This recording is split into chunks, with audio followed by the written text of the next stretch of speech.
મોટે ભાગે એવું કેમ હોય છે કે પત્નીઓ પતિનો સમય જ વધુ માંગે છે? આવો જ એક સવાલ અને સમસ્યા લઈને જ્યારે એક વ્યક્તિ મારા ક્લિનિકમાં કાઉન્સેલિંગ માટે આવ્યા, ત્યારે તેમને ફરિયાદ કરી કે મારી પત્ની 24 કલાક મારી પાછળ પડેલી રહે છે. બસ એને મારો સમય જોઈએ છે, મારું અટેન્શન જોઈએ છે. આવું કેમ? તો જો આ વાતને સમજીએ તો આપણે ઘણી બધા આપણી પત્ની પર લેબલ લગાવતા બચી શકીએ. જેવી કે ઘણા બધા પતિ એમ કહેતા હોય કે મારી પત્ની ઘણી ઇન્સિક્યોર છે, ઓબ્સેસ છે, પોઝેસિવ છે, એવા લેબલ લગાવતા હોય. પણ ખરેખર શું આવું હોય છે? ચાલો થોડુંક સમજીએ.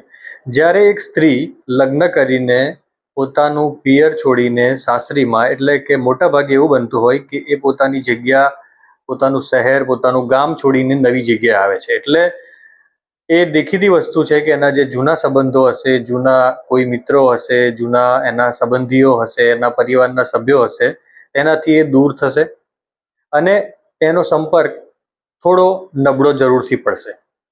આવા સમયે તેનો આધાર, ઇમોશનલ આધાર જોઈએ આપણે, એક સપોર્ટ સિસ્ટમ તરીકે જોઈએ તો પણ એનો પતિ જ હોય છે. જ્યારે પતિ પાસે ઘણા બધા વિકલ્પો હોય છે, જેમ કે પતિ જ્યાં કામ કરતો હોય, જોબ કરતો હોય, ત્યાં એના સાથે કામ કરતા કોલિગ્સ હોય, બીજા એના જે ફ્રેન્ડ્સ હોય, આજુબાજુના લોકો હોય, એના પોતાના માતા પિતા હોય, અને બીજી જો એક્ટિવિટીમાં કોઈ ઇન્વોલ્વ હોય તો એ ઘણી બધી એની પાસે એવા વિકલ્પો હોય છે જેનાથી એ પોતાની જાતને કન્ટિન્યુઅસલી એન્ગેજ રાખે છે. અને એની પાસે ઘણા બધા વિકલ્પ છે જેની સાથે પોતાની વાત શેર કરી શકશે, પોતાની લાઈફ વિશે કંઈક મૂંઝવણ હશે તો વાત કરી શકશે. જ્યારે પત્ની પાસે ફક્ત મોટે ભાગે તેનો પતિ એક સૌથી સ્ટ્રોંગ વિકલ્પ હોય છે, જેના કારણે મોટે ભાગે તે પોતાના પતિનો સમય જ માંગે છે.